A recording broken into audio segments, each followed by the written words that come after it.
अखिल भारतीय पीठासीन अधिकारियों का 2 दिवसीय सम्मेलन आज शिमला में संपन्न हुआ। इसमें विभिन्न राज्यों के पीठासीन व उप पीठासीन अधिकारियों ने भाग लिया। समापन अवसर पर सूचना व प्रसारण मंत्री अनुराग ठाकुर के अलावा लोकसभा अध्यक्ष ओम बिरला, राज्यपाल राजेंद्र विश्वनाथ आर्लेकर, राज्यसभा के उपसभापति हरिवंश और हिमाचल विधानसभा के अध्यक्ष विपिन परमार ने सम्मेलन को संबोधित किया। अनुराग ठाकुर ने अपने संबोधन में पीठासीन अधिकारियों को आज तक विधानमंडलों में हुई सार्थक चर्चाओं को वीडियो या लिखित सामग्री के माध्यम से संकलित करने का सुझाव दिया ताकि युवा पीढ़ी को इसका लाभ मिल सके।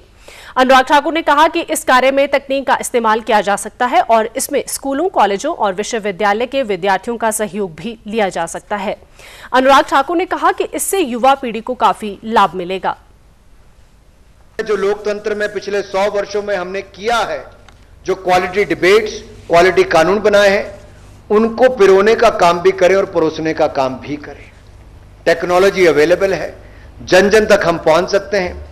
मैं आपसे पूछना चाहता हूं, क्या आप चाहेंगे कि आपकी यूनिवर्सिटी के कुछ क्वालिटी स्टूडेंट्स जो हैं, जो आकर आपके यहां पर रिसर्चर्स के रूप में काम कर सके, लेजिस्लेटिव प्रोसेस में उनकी इन्वॉल्वमेंट हो सके, उनको जोड़ा जा सके, हमारे विधायकों के साथ एक एक को जोड़ें, इंटर्नशिप देने का काम स्टूडेंट्स को करें ताकि 6 महीने या 1 साल तक या 2 सेशन तक वो आके करें। हम यंगर जनरेशन के साथ अलग अलग प्लेटफॉर्म पर जुड़े, जहां पर वो जुड़ते हैं उनके साथ जोड़ने का काम हो कि हम नेशनल कंपटीशंस यूनिवर्सिटीज के, कॉलेजेस के करवा सकते हैं ताकि हम भारतीय लोकतंत्र की क्या उपलब्धियां रही और भविष्य में उसको मजबूत कैसे किया जा सकता है, उस पर कुछ आगे बढ़ाने का काम करें। आखिरकार युवा पीढ़ी आगे आएगी, स्कूल, कॉलेज और यूनिवर्सिटी वाले, तभी तो जाकर हम लोकतंत्र की बात को नीचे तक पहुंचा पाएंगे और उसको मजबूत कर पाएंगे। अनुराग ठाकुर ने आजादी का अमृत महोत्सव के तहत एक विधायी सप्ताह मनाने का भी सुझाव दिया ताकि आम जनमानस को पता लग सके कि नीतियों और कानूनों का उनके जीवन में क्या महत्व है और इनके माध्यम से उनकी जिंदगी में क्या बदलाव आता है।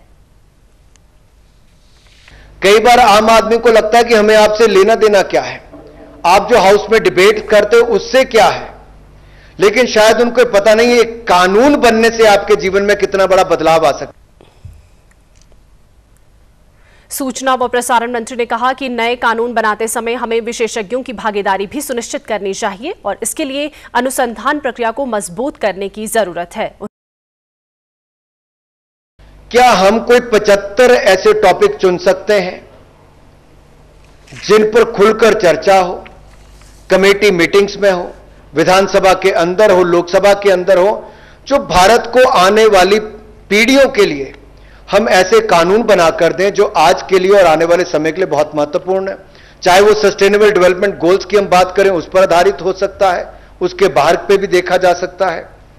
और यही नहीं, जो हमारा कमेटी सिस्टम है वो कहीं ना कहीं पार्टी से बाहर निकलकर हम वहां पर अपने पक्ष रखते हैं, उसको और स्ट्रेंथन करने की जरूरत है। और वहां पर एक्सपर्ट्स की जितनी भागीदारी होगी हमें उसका उतना लाभ ज्यादा मिल पाएगा।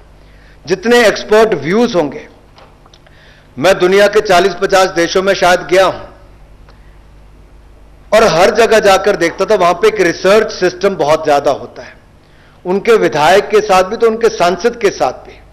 हमारे यहां पर वहां पर खर्च करना थोड़ा कंजूसी हम कहीं ना कहीं कर जाते हैं, मुझे लगता है। We need to strengthen this. जितना रिसर्च सिस्टम बेहतर होगा उतना क्वालिटी डिबेट होगी, और जब क्वालिटी डिबेट होगी तो समय रहते ही हम अच्छे तर्कदार अपनी बात रख पाएंगे, तो उससे देश समाज का बहुत बड़ा लाभ हो सकता है। तो मुझे लगता है जो भी विधानसभा अपने अपने यहां इसकी शुरुआत करे तो आपके विधायकों को भी लाभ मिलेगा। लोकसभा अध्यक्ष ओम बिरला ने अपने समापन संबोधन में इस सम्मेलन में भाग लेने वाले सभी पीठासीन अधिकारियों का आभार जताया।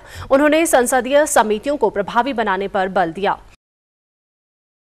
जनप्रतिनिधियों की जनता के प्रति और जनता की जनप्रतिनिधियों के प्रति बढ़ती अपेक्षाएं, आकांक्षाएं बहुत बढ़ गई है।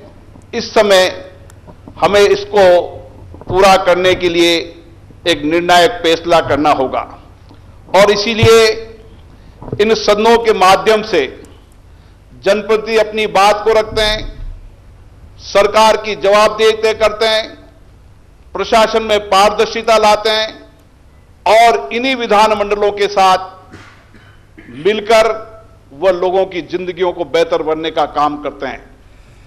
इसलिए यह बात सही है कि हमें भी हमारी भूमिकाओं के बारे में कुछ निर्णायक फैसले करने होंगे, क्योंकि अब देश की जनता की अपेक्षाएं, आकांक्षाएं जनप्रतिनिधियों और विधानमंडलों से बड़ी है। अतः विधानमंडलों को हम किस तरह निर्णायक और परिणाम मूलक बनाएं, ये भी अपेक्षाएं, आकांक्षाएं देश की जनता से हमारी है। इसलिए आवश्यक है विधानमंडल के तहत सदन में निर्णय और फैसलों को ठीक से चले, सदन निर्बाध रूप से चले, बढ़ती अनुशासनहीनता को रोकने के लिए भी हमें प्रभावी कदम उठाने की आवश्यकता है। सदन शालीनता से चले, गरिमा से चले, इसके लिए भी हम विधानमंडल के अध्यक्षों को व्यापक चर्चा, संवाद करनी होगी, सभी दलों से चर्चा करनी होगी कि वह अपने अपने दलों में अनुशासन लाएं, ताकि इन विधानमंडल की कार्रवाइयों को हम निर्बाध रूप से चला सकें।